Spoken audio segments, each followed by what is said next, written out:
అన్న, Jubilee hills election లో BRS party గెలుస్తుందా లేకపోతే కాంగ్రెస్ పార్టీ గెలుస్తుందా అనుకుంటున్నారా? బీఆర్ఎస్ పార్టీ గెలుస్తుంది ఖచ్చితంగా. మాగంటి గోపీనాథ్ చేసిన సేవలు జూబ్లీహిల్స్ ప్రజలకు తెలుసు కాబట్టి గత 3 పర్యాయాలు చాలా అభివృద్ధి చేసిండు. పేద ప్రజలకు కానీ, డబుల్ బెడ్రూమ్ కానీ, కేసీఆర్ కిట్ కానీ చాలా పథకాలు అందించిండు కాబట్టి తప్పకుండా మాగంటి సునీతను గెలిపిస్తారని ఆశాభావం వ్యక్తం చేస్తారు. కానీ కాంగ్రెస్ పార్టీ వాళ్ళు మేమే గెలుస్తామని చెప్పేసి అంటా ఉన్నారు. అడ్డగోలుకు 420 హామీ ఇచ్చి రేవంత్ రెడ్డి హైదరాబాద్ ఇచ్చి హైదరాబాద్ నాశనం చేసిండు. ఏ పథకమైనా అమలు చేసిండా? గ్యాస్ రావట్లేదు, 420 హామీలు ఇచ్చి అంత ఆగం చేసిండు. హైదరాబాద్ కాదు తెలంగాణ మొత్తం సర్వనాశనం చేసిండు. కాంగ్రెస్ మళ్ళీ 30 ఏళ్ల దాకా అడ్రస్ ఉండదు. మళ్ళీ ఈసారి రానే రాదు. 30 ఏళ్ల దాకా అంతగానం మా వ్యతిరేకత ఉందా? కులం బంగారం ఇస్తా అన్నాడు, ఇచ్చిండా? అదేంటి రైతు స్కూటీలు కావచ్చు, రైతు బంధు ఎగదెంగిండు, పింఛన్లు ఎగదెంగిండు, ముసళ్ళ పైసలు కూడా తిన్నాడు. 3-4 నెలలు ఎగదెంగిండు. 2000 దానికి 4000 తెస్తా అన్నాడు. చేసిండా? ఏది ఆయన ఇచ్చిన హామీ ఒక్కటి ఏది ఫ్రీ బస్ తప్ప ఏది కాలేదు. కాబట్టి ప్రజలు చాలా అరిగోస పడుతున్నారు. కాంగ్రెస్ ని ఎప్పుడు బొంద పెడదామని ఎదురు చూస్తారు 1000 కళ్ళతో. రానున్న రోజుల్లో ఖచ్చితంగా బుద్ధి చెప్తారు ఈ తెలంగాణ ప్రజలు రేవంత్ రెడ్డికి. ఎలాంటి అనుభవం లేని సునీత గారిని తీసుకొచ్చి నిలబెట్టారని చెప్పేసి అంటా ఉన్నారు. ఆమెకు అనుభవం ఎందుకు లేదు? వాళ్ళ భర్త ఆల్రెడీ 3 పర్యాయాలు ఆమెకు జనాలు వస్తున్నారు, జనాలతో పరిచయాలు ఉన్నాయి, మంచి చెడు అన్ని ఉన్నాయి కాబట్టి ఆమెకు పార్టీ అండగా ఉంది. కేటీఆర్ ఉన్నాడు, అందరు ఉన్నారు కదా, మొత్తం చూసుకుంటారు.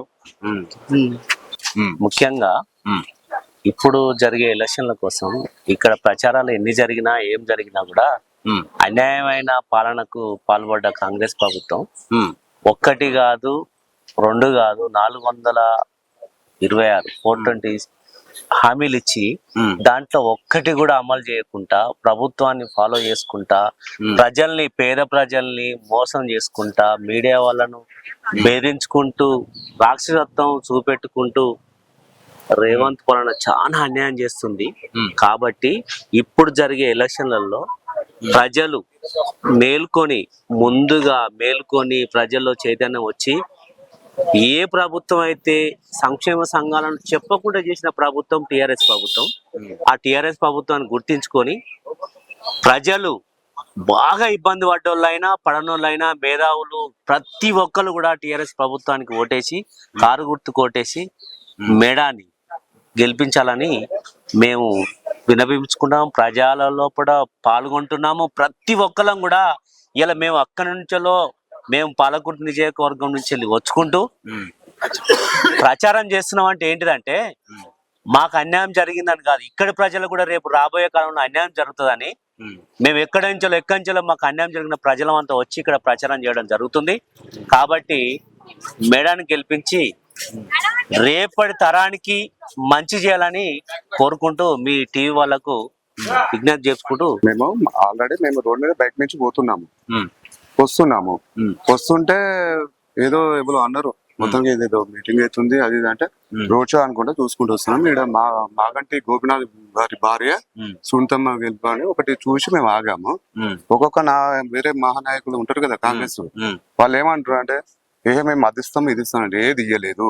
నిన్న మాకు కావాల్సింది అంటే మాకు రైతులకి కాళేశ్వరం ప్రాజెక్టు పెట్టింది మా సార్ కేసీఆర్. మాది పాలకొత్తి నియోజకవర్గం, మా దేవరపల్లి మండలము, దేవరపల్లి విలేజ్. అండ్ మాకు చెక్ డ్యామ్ వేసింది మా దయాన్న గారు, ఎర్రబెల్లి దయాన్న, అంతే. కానీ నిన్న ఏమంటాడు రేవంత్ రెడ్డి, అది కావాలి ఇది కావాలి కాదు. నిన్న టెండర్లు వ్యాన్స్ టెండర్ ₹1,10,000 1,10,000 పెంచిండు. ఆ 1,10,000 3,10,000 తోటి ఇవి మొత్తం ఇలా రిలీజ్ చేస్తాడు. ఇది ఎందుకు చేసిండు? జూబ్లీహిల్స్ ఎలక్షన్ కొరకే, అవును కదా. ఇది లేకుంటే సపరేట్గా మూసుకొని పండు బీఆర్సీ గెలుస్తుంది. ఎందుకంటే గత వారం రోజులు ఉన్న ట్రెండ్ మారిపోయింది 2-3 రోజుల నుంచి. కాబట్టి మాక్సిమం బీఆర్ఎస్ గెలుస్తుంది. ఈ హైదరాబాద్ ఏంటంటే ప్రశాంతంగా ఉండాలని కోరుకుంటారు.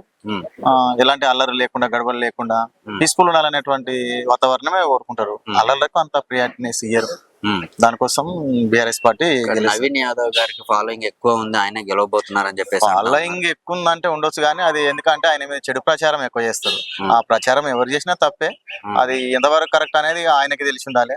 మరి ఒకసారి వెనకకు మళ్ళీ వాళ్ళ వల్ల ఆయనతో నష్టం జరిగే ప్రమాదం కూడా ఉన్నది. ఒకసారి ఆయన రీప్లేస్ చూసుకొని తను అనుకున్న అనుచరులు ఎవరు ఆ రకంగా చేస్తారు అని చూసుకుంటే మంచిది. ఎందుకోసం అంటే మొన్న 2-3 రోజులు చూసినాం, వైరల్ అవుతున్నది బాగా వీడియో. దానివల్ల అతనికి చాలా నష్టం జరిగింది. అసలు మరి అది తెలిసి అన్నాడా తెలియక అన్నాడా, లేదు వాళ్ళు వీళ్ళు చెప్పడం వల్ల మిస్అండర్స్టాండింగ్ చేసుకున్నా అనేది తెలియదు. కాబట్టి దాని దిక్కేది అతనికి చాలా మైనస్. దానికి తోడు ఏంటంటే కాంగ్రెస్ పార్టీ అతనికి మైనస్, వ్యక్తి కంటే ముఖ్యం ఈడ. ఎందుకంటే కాంగ్రెస్ పార్టీ 2 సంవత్సరాల నుంచి కంప్లీట్ ఫెయిల్ అయింది. గతంలో ఎందుకంటే ఎవరు చూసినా 10 ఏళ్ళు టీఆర్ఎస్ ప్రభుత్వంలో ఉంది, మార్పు కోరుకుంటే మంచిగా అవుతుంది అనేటువంటి ఉద్దేశంతో నిరుద్యోగులు కానీ ఎంప్లాయీస్ మెంబర్స్ కానీ ఇక్కడ ఉన్న ప్రాంతంలో ఉన్నటువంటి ఎవరైనా కూడా మార్పు కోరుకున్నారు. కానీ ఆ మార్పు కోరుకున్న దాన్ని రేవంత్ రెడ్డి రీచ్ కాలేరు. పొద్దున్న లేస్తే అన్ని ఏం చేసి మాట్లాడుతున్నాను, అన్ని అబద్ధాలు మాట్లాడుతుండ్రు. సీఎం కుర్చీలో కూర్చొని అన్ని అబద్ధాలు మాట్లాడాల్సిన అవసరం లేదు. నిజంగా నీకు బడ్జెట్ లేదు, అమౌంట్ లేదు, అడ్జస్ట్మెంట్ అయితే లేదు, వాస్తవం చెప్పు అంతే తప్ప అసెంబ్లీలో ఒక మాట, బయట ఒక మాట, బహిరంగ సభలలో ఒక మాట, అట్లా సీఎం కుర్చీ పదవి ఇన్సల్ట్ చేసినట్టు అనిపిస్తలేదా? మీరు కూడా చూస్తుంటారు కదా, మేమంటే ఏదో మీరు ఇట్లా వచ్చినప్పుడు ఒకరిద్దరు చూస్తుంటాం కానీ మీరు వేల మందిని టీవీలలో చూస్తుంటారు. అవునా? మీడియాలో తిట్టడము, ఎంప్లాయ్మెంట్ తిట్టడము, చీటికి మాటికి ఎక్కడ మాట్లాడుతున్నా అర్థమైతలేదు. మాకు ఒక బాధ ఏమనిపిస్తుంది అంటే సీఎం ఫెయిల్ అయితే ఫెయిల్ అయినేమో కానీ ఆయన ఎన్నుకున్నటువంటి ఒక ఐఏఎస్ ఐపీఎస్ అధికారులు ఉంటారు, వాళ్ళకి ఎందుకు జ్ఞానోదయం అయితే లేదు అనేది కూడా ఒక క్వశ్చన్ మార్గం మిగిలిపోయింది తెలంగాణలో.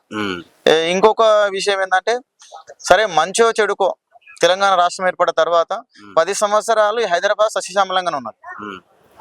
అవునా?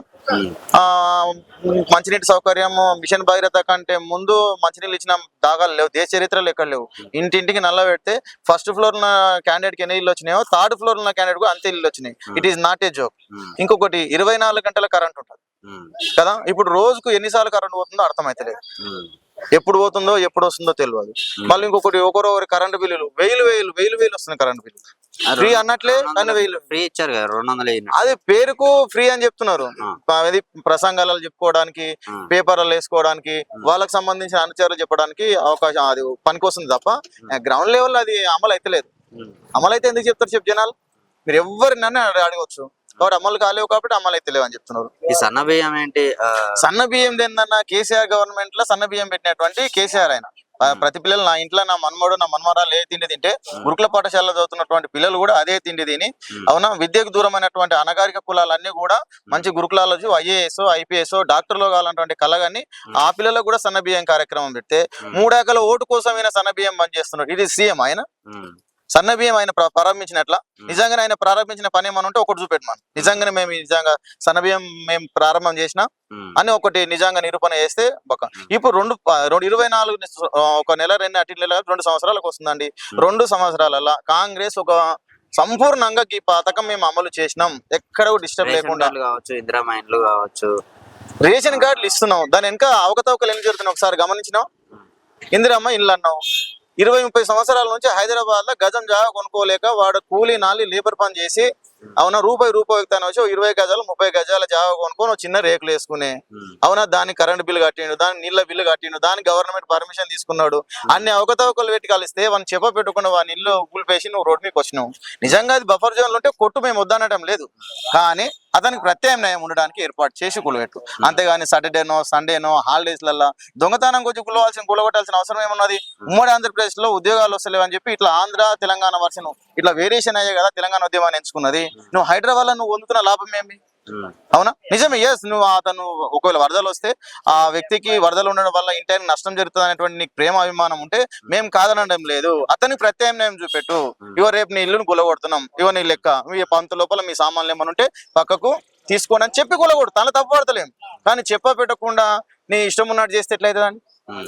అవునా? రీసెంట్ గా నిన్న మొన్న కూడా ఓల్డ్ సిటీలో ఒక చిన్న పిల్లల బడి ఎగ్జామ్స్ రాస్తుంటే వాళ్ళని బయటికి తీసుకొచ్చి మరి అది చాలా అట్లాంటి ఒక్కటే కాదు, నువ్వు ఒక చాలా ఇక్కడ ఏం జరుగుతున్నదా అంటే ఆ వ్యక్తి బిల్డింగ్ స్కూల్ పిల్లల బిల్డింగ్ కొట్టినాడు. ఆయన సాధారణ వ్యక్తి అయి ఉంటాడు, నార్మల్ పీపుల్ అయి ఉంటాడు. తక్కువ అంటే పెద్ద అమౌంట్ లేని పిల్లలకు, మిడిల్ క్లాస్ పిల్లలకు చదువు చెప్తానే ఉంటాడు. అదే కానీ ఒక ఎమ్మెల్యేల ఇల్లు, ఒక ఎంపీల ఇల్లు, ఒక పొలిటికల్ లీడర్ ఎదిన ఇల్లు గులకొట్టి నీకు దమ్ము నీకుందా? ఎంతమంది చూపెట్టారు హైదరాబాద్ లో? రోజు మీడియాలో ఎంతమంది చూపెడుతున్నారు? 1000 కోట్లకు పడగలెత్తినటువంటి ఒక్క అధికారి ఇల్లు గులకొట్టినవా? ఒక్కరు చూపెట్టి మేము ఈ పొలిటికల్ లీడర్లు కింద కొట్టినాం. ఎంతమంది మినిస్టర్లు ఇల్లు ఉన్నాయండి? మినిస్టర్లకు ఉండడానికి ఇల్లు లేవా? ఇట్లా మేము మినిస్టర్ తప్పు పడతలేం. మీ బఫర్ జోన్ లో ఉంటే తప్పు లేదు, కానీ ఒక లేబర్ పని చేసుకుంటున్న ఇల్లు కూలగొట్టడం ఎంతవరకు కరెక్ట్? నీ ఇల్లు కూలగొడితే నువ్వు సంవత్సరం లోపల 10 అంతస్తుల బిల్డింగ్ కట్టగలుగుతావు, కానీ కూటికి లేనోడు వాని బిల్డింగ్ కట్టాలంటే మళ్ళీ 20 సంవత్సరాల వల్ల కష్టపడాలి. అంత లోపల వాళ్ళ తాతలు చేసిన తప్పు, వాళ్ళ తండ్రులు చేసిన తప్పు, ఇవాళ మళ్ళీ వాళ్ళ పిల్లల్ని చదివించుకోలేనట్టు పరిస్థితి తీసుకొస్తున్నావు రేవంత్ రెడ్డి గారు. మీకు ఏమన్నా అర్థమవుతుందా అనేది మాకు తెలుస్తలేదు. మా బాధ అంతా ఒకటే, ఈ దేశంలో అన్నిటికంటే మంచి ఉన్నతమైన పొజిషన్లో ఉండాలని చెప్పి భారతదేశంలో లాస్ట్ ఉన్నటువంటి ఏది మన జీడిపిలో తెలంగాణ కాస్త కూస్త మెరుగుపడ్డది. దాన్ని మెరుగుపడ్డదాన్ని నువ్వు పెంచాలే తప్ప దాని ఇమేజ్ తగ్గించడం అనేది ఎంతవరకు కరెక్ట్? మీకు తెలియకపోతే తెలియదని చెప్పుకోండి, తప్పేముంది. మన మాతృభాష తెలుగు, తెలుగులోనే మాట్లాడండి. అవునా, ఇంగ్లీష్ లో మాట్లాడనికోయి, హిందీలో మాట్లాడనికోయి, ఏంది స్పెల్లింగ్ తప్పు మాట్లాడి అందరి లోపల ఎందుకు మీరు ఏంది మన ఏమంటారు దానన్న హేళన భావానికి మీరు గురవుతున్నారు. జూబ్లీహిల్స్ ప్రజలు తప్పకుండా ఈ 2 సంవత్సరాల కాంగ్రెస్ పరిపాలన విసుగు చెంది తప్పకుండా బీఆర్ఎస్ వైపే మొగ్గు చూపుతున్నారు. అన్ని రకాల ప్రజలు, చదువుకున్న వాళ్ళు, మేధావులు, నిరుద్యోగులు, ప్రజలు, బస్తీ ప్రజలు, ప్రతి ఒక్కరిలో బీఆర్ఎస్ కే తప్పకుండా ఓటేస్తామని జూబ్లీహిల్స్ ప్రజలు మొగ్గు చూపుతున్నారు. మాగంటి సునీతక్కను భారీ మెజార్టీతోని 30-40 వేల భారీ మెజార్టీతోని జూబ్లీహిల్స్ ఉప ఎన్నిక మనం బీఆర్ఎస్ విజయం ముగిస్తుందని మా యొక్క అంచనా. అధికారంలో కాంగ్రెస్ పార్టీ ఉన్నప్పుడు బీఆర్ఎస్ పార్టీ ఎలా గెలుస్తుంది అనుకుంటున్నారు? ప్రజలు అధికారంలో చూసారు. ఇప్పుడు గత 10 సంవత్సరాల బీఆర్ఎస్ పరిపాలన చూసే ఇవాళ ఇట్లున్నాయని చెప్పి కాంగ్రెస్ కు అధికారం ఇచ్చినాం ప్రజలు. ఇచ్చినాక ఈ 2 సంవత్సరాల కాంగ్రెస్ పరిపాలన ఏందని తేలిపోయింది ఆల్రెడీ. ఇవాళ గౌరవపదమైన రేవంత్ రెడ్డి గారే ఆయన సీఎం రేంజ్ లో ఉండి ఏమని మాట్లాడుతున్నాడు, జూబ్లీహిల్స్ ఓడిపోతే మీకు వచ్చే పథకాలు ఉన్నాయి చూడు, అవి రావు, మీకు బస్సు ఫ్రీ ఉండదు, మీకు అది రాదు అని అంటే ఆయన ఒక అధికారంలో ఉండి మాట్లాడుతున్నా, అధికారంలో ఇప్పటికి బీఆర్ఎస్ ఉన్నది అనుకుంటాడా అర్థం కాని పరిస్థితి ప్రజలు.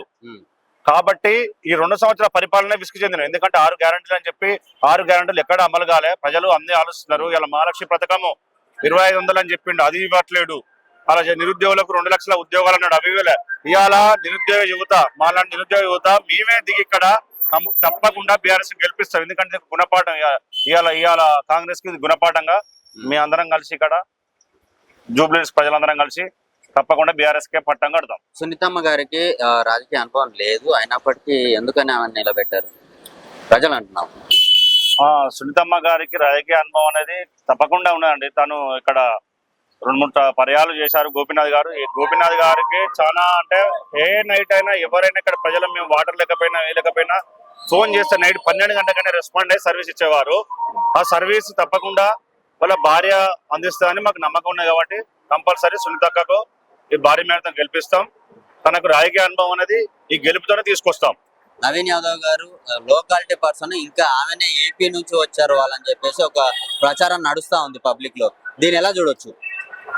ఇప్పుడు మనము 2001 నుంచి తెలంగాణ ఉద్యమం స్టార్ట్ చేసినాం. 2014లో తెలంగాణ సాధించుకున్నాక మనకు ఆంధ్రప్రదేశ్ ప్రజలు ఆంధ్రప్రదేశ్ వెళ్ళిపోయారు. ఇక్కడ ఉన్న వాళ్ళు తెలంగాణ వాదలే. వాళ్ళు ఇక్కడ నీకు ఇంకా ఆంధ్రప్రదేశ్, ఏపీ, ఆంధ్ర, తెలంగాణ భేదం చేయొద్దు. వాళ్ళు ఇక్కడ సెటిలర్స్, వాళ్ళు మన తెలంగాణ వాళ్ళే.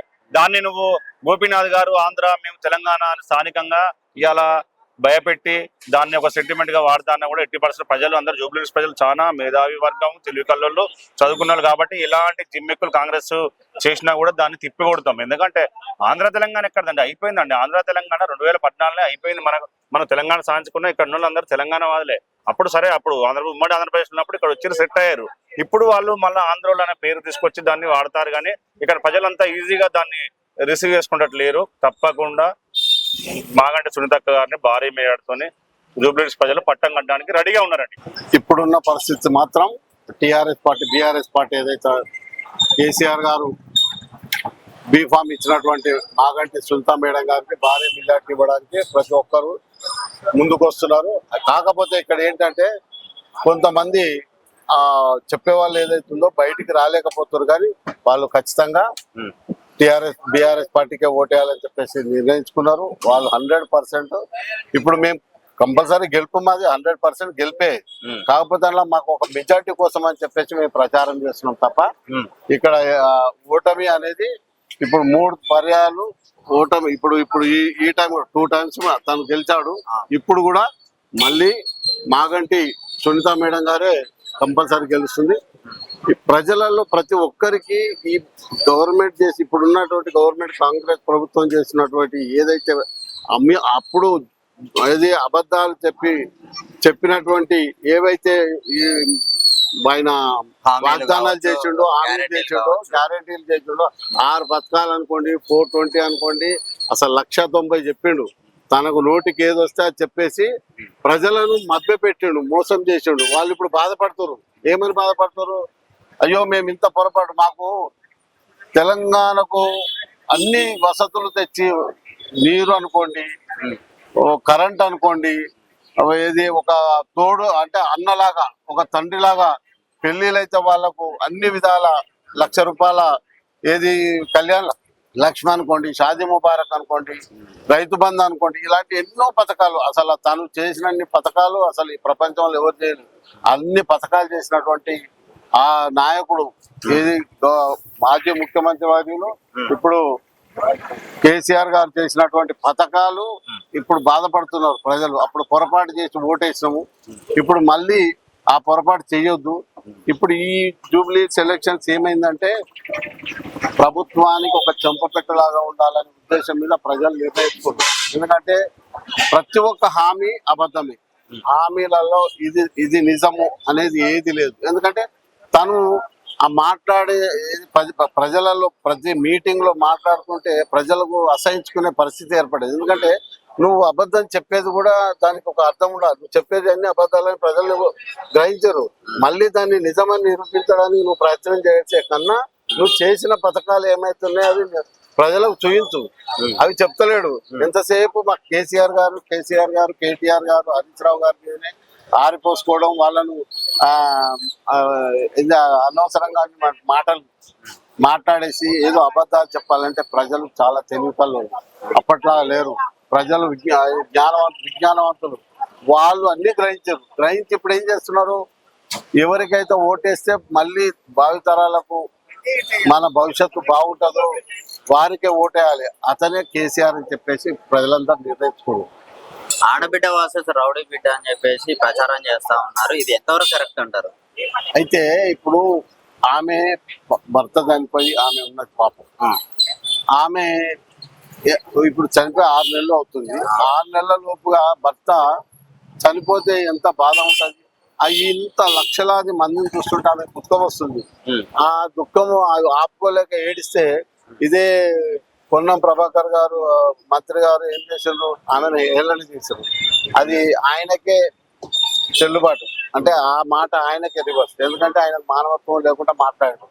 ఒక ఆడపడుచు తన భర్త చనిపోయేసి ఆ భర్త గురించి ఆలోచించి అంత జనం ప్రేమతోని లక్షలాది మంది వస్తూ ఆమెకు స్వాగతం పలుకుతుంటే ఏడ్స్తుంది, ఎవరికైనా వస్తుంది. అలాంటి ఆమెను పట్టుకొని ఆమె డ్రామాలని అదని చెప్పడం అది తన తెలివి తక్కువతనానికి నిదర్శనం అని నేను అనుకుంటున్నాను. ఎందుకంటే తనకే వదిలేసినాం, ఆ మాటలు తనకే రివర్స్ కొట్టేసి. ఓటర్ మహాశయులు ఎలా ఉన్నారు ఇప్పుడున్న పరిస్థితిలో? ఇప్పుడున్న పరిస్థితులలో ఓటర్ మహాశయులు అందరూ ముక్త కంఠంతో, అంటే ప్రతి ఒక్కరు ఓటరు వచ్చినటువంటి 18 ఏళ్ళ యువకులు మొదలు పెడితే 90 ఏళ్ళ ముసలావిడ వరకు కూడా మళ్ళీ కేసీఆర్ గారు రావాలా, ఆ సస్యశ్యామలమైన ప్రభుత్వం ఉండాలా, తను వస్తేనే అన్ని విధాల ఏది ప్రతి అంటే అసౌకర్యం లేకుండా సౌకర్యాలు సృష్టించినటువంటి ఒక్కడు నాయకుడు అతడే కేసీఆర్ అనేది బాగా ప్రజలకు తెలిసిపోయింది.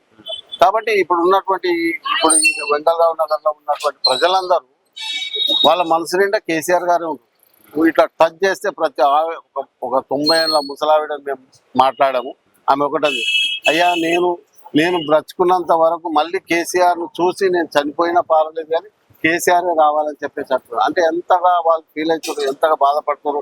వీళ్ళు ఇచ్చిన హామీలు అనవసరమైన హామీలన్నీ బురదలు దక్కేసి లేనిపోని మాటలు అని చెప్పేసి మళ్ళీ నేను అది చేస్తా. ఇప్పుడు మొన్న సికింద్రాబాద్ లో గెలిచారు బై ఎలక్షన్లలో.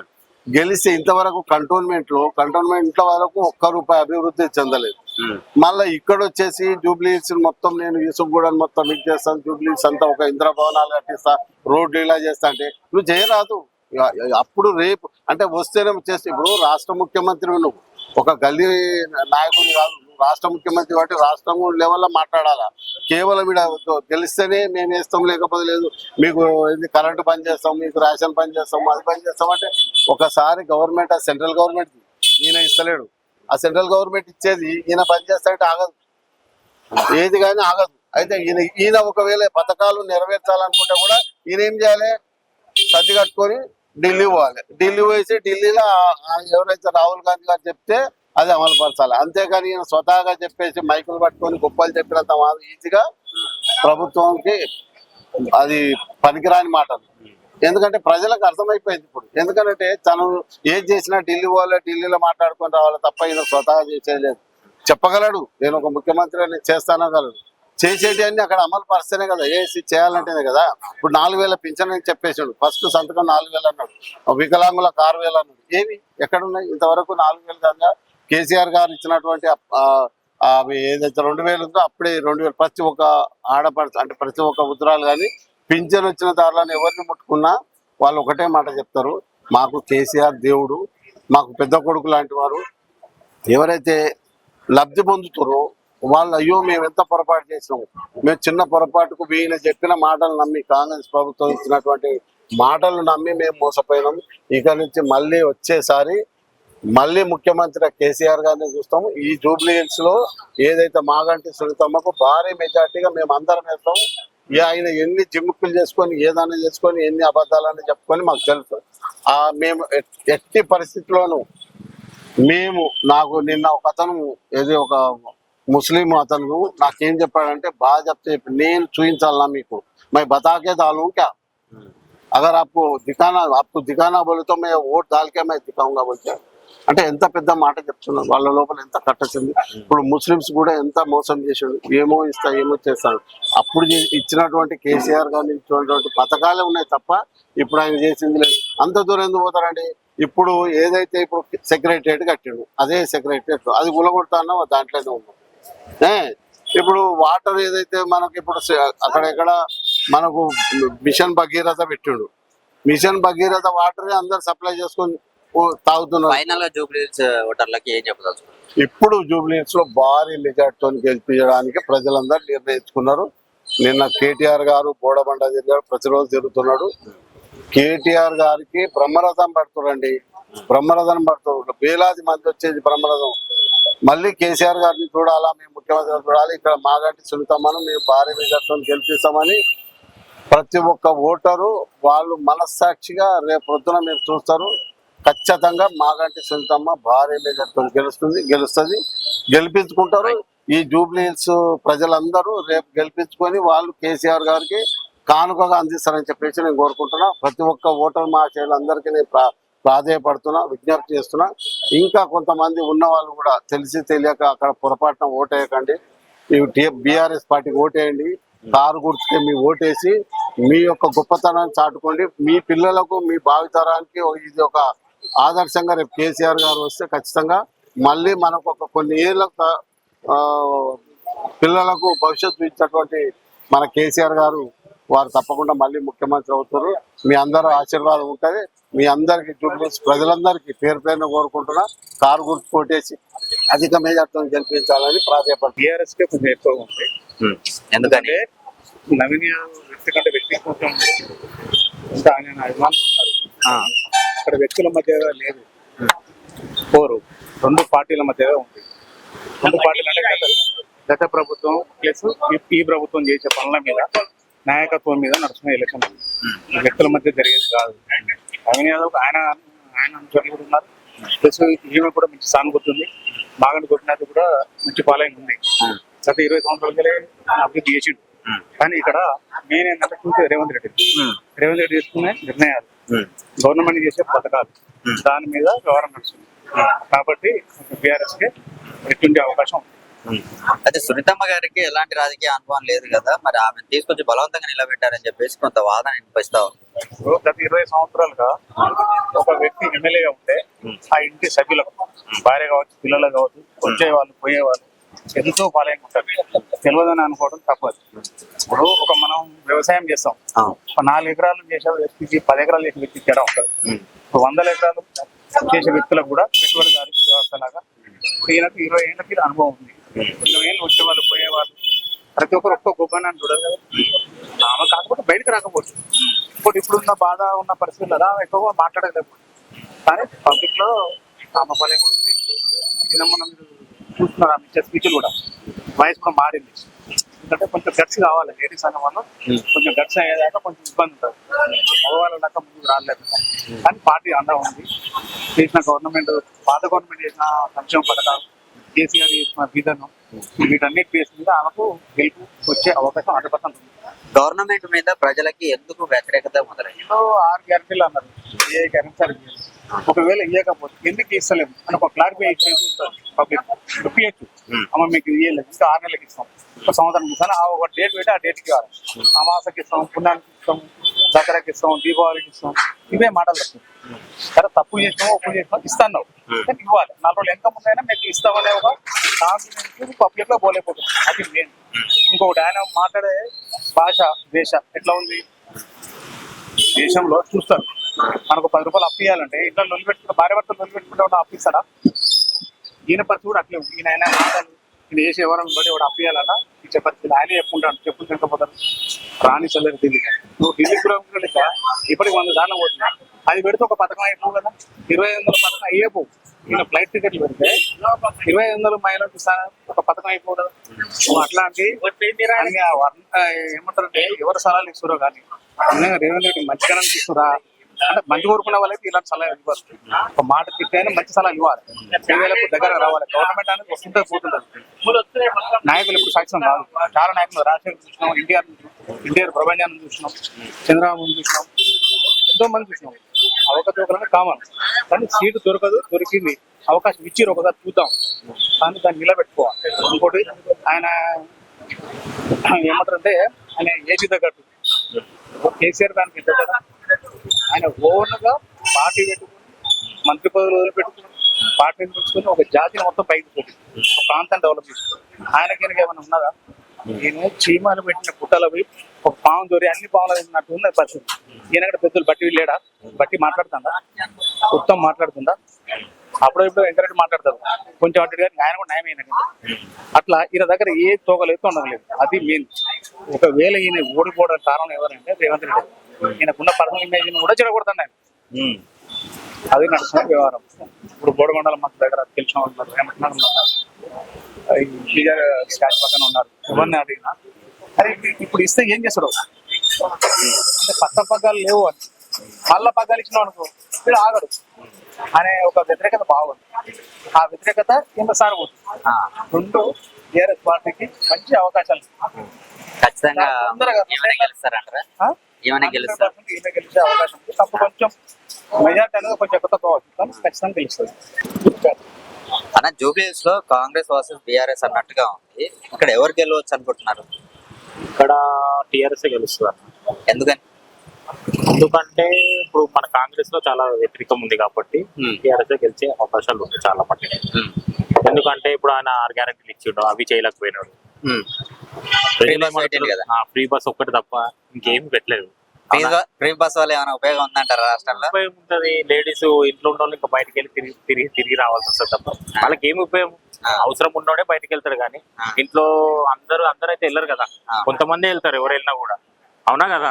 గుట్టిగా గాలికి తిరిగి ఇట్లా గుట్టిగా రారు కదా. ఏదో ఒక్కసారి అంటే ఇప్పుడు ఫ్రీ పెట్టారని 2-3 సార్లు వెళ్ళి తిరిగేసి వస్తారు. దాని తర్వాత రోజు వెళ్తారా? వెళ్ళరు కదా. అది పనికి రాంది అది చెప్పాలంటే. దానివల్ల మనకి ఏమి ఉపయోగం? గ్యాస్ 500 బోనస్ వస్తా ఉందా? 500 లేకుండా పెట్టిండ్రు కదా. ఎక్కడ వచ్చిందన్న? ఎవరికి వచ్చింది? 950 రూపాయలు ఈరోజు గ్యాస్ తెచ్చుకుంటున్నారు అందరూ. రిటర్న్ 500 వాడట్లేదా? ఎవ్వరు వాడట్లేదు. ఎవ్వరు దాని అసలు అది ఇవ్వలేదు కూడా ఎవరు. అది వచ్చింది కూడా ఎవరికి తెలియదు. 200 యూనిట్లు కరెంటు ఫ్రీ బిల్. కరెంట్ ఒకటి ఏదో ఫ్రీగా నడుస్తుంది తప్ప అది కూడా కరెంటు 200 యూనిట్లు అంటారు కానీ అది కూడా లేదు. కరెంట్ బిల్ ఎట్లనే వస్తుంది, వచ్చేది వస్తూనే ఉంటది. అది అందరికీ కాదు కదా, ఏదో కొంతమందికి వైట్ రేషన్ కార్డు ఉన్న వాళ్ళకి కొంతమంది అంతే. ఇంకా దానివల్ల ఏం మనకి ఇప్పుడు ఏమి ఉపయోగం లేదు. 6 గ్యారెంటీలు ఏదైతే అన్నాడో అది ఏది తీర్చలేదు కాబట్టి ప్రజలంతా ఆయనకి ఆపోజిటే ఉన్నారు. మాక్సిమం ఇప్పుడు ఏంటంటే కేసీఆర్ పాలన బాగుంది కాబట్టి కేసీఆర్ రావాలని చూస్తున్నారు. కేసీఆర్ గారి ప్రభుత్వం ఎట్లుండే అప్పుడు? చాలా పథకాలు కావచ్చు, ఆయన అన్ని మంచిగానే చేసారు. రోడ్లు కానీ ఇప్పుడు ఎక్కడెక్కడ మనకి ఈ బ్రిడ్జీలు కానీ ఇప్పుడు మీరు గచ్చిబౌలి వెళ్ళి చూడండి. మన డెవలప్ ఆయన ఏం చేశాడు అనేది ఎట్లా తెలుస్తుంది అంటే మనం గచ్చిబౌలి రింగ్ రోడ్ ఎక్కితే తెలుస్తుంది మనకి. రింగ్ రోడ్ లో ఎంత నీట్ గా చేసి అంత బాగా చేసిన పాలన ఆయనను ఓడించడం పబ్లిక్ గా మనం ఏం చెప్పలేము. వాళ్ళు ఎప్పుడు ఎక్కడ ఎట్లా చేస్తారు అనేది అసలు ఆలోచలేని విషయం అది. ఇప్పుడు నవీన్ యాదవ్ గారు నిల్చున్నారు కదా కాంగ్రెస్ పార్టీ నుంచి, ఆయన ఫేస్ చూసన్నా పడే అవకాశాలు ఏం లేవా? నవీన్ గారు నిలబడటము అంతా బానే ఉంది, కానీ నిలబడిన పార్టీ రాంగ్ పార్టీ. ఆ, వ్యక్తిగతంగా ఏంటంటే నవీన్ అన్న ఒకవేళ ఇప్పుడు టీఆర్ఎస్ లో నిలబడితే ఆయన టీఆర్ఎస్ లో ఆయన ఖచ్చితంగా గెలిపిస్తుంటారు. ఆ, కానీ ఆయన నిలబడిన పార్టీ అట్లాంటిది, పార్టీ వల్ల పడకపోవచ్చు ఓట్లు. ఆ. కాంగ్రెస్ పార్టీ నుంచి పడకపోవచ్చు. క్యాండిడేట్ కరెక్టే కానీ Candidate correct ఏ గానీ party wrong. Party wrong, right. దాని వల్ల ఏమన్నా మైనస్